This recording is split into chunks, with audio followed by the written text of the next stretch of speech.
Assalamualaikum warahmatullahi wabarakatuh. Perkenalkan, saya atas nama Arwan ingin menjelaskan sebuah materi mengenai beriman kepada qada dan qadar.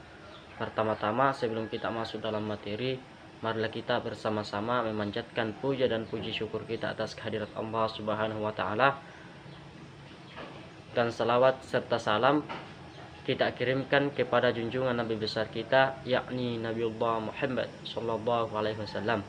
Langsung saja materi kita, iman kepada qada dan qadar.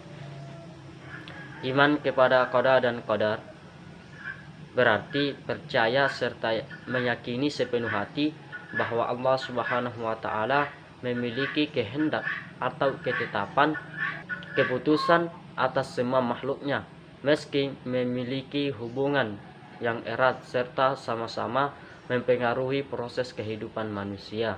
Qada dan qadar mempunyai arti yang berbeda. Yang pertama, pengertian qada. Qada secara bahasa yang berarti hukum, ketetapan dan kehendak Allah Subhanahu wa taala.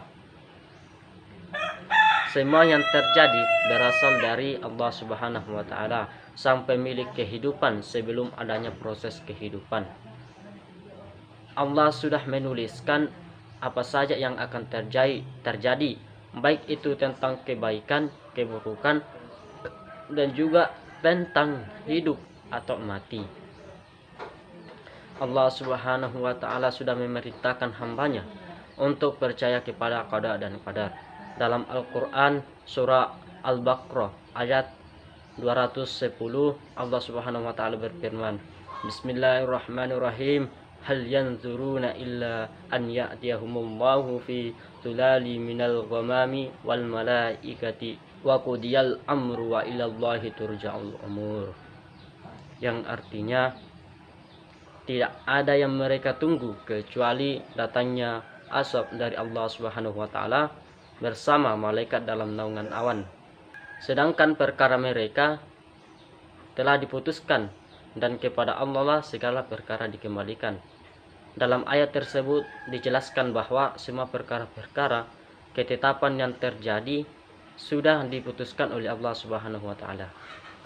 Kemudian yang kedua, pengertian qadar. Qadar secara bahasa diartikan sebagai sebuah ketentuan atau kepastian dari Allah Subhanahu wa taala. Sedangkan secara istilah, qadar berarti sebuah penentuan yang pasti dan sudah ditetapkan oleh Allah Subhanahu wa taala, baik yang sudah terjadi, sedang terjadi, maupun yang akan terjadi. Hadis tentang qada dan qadar diriwayatkan dalam hadis riwayat Bukhari dan Muslim.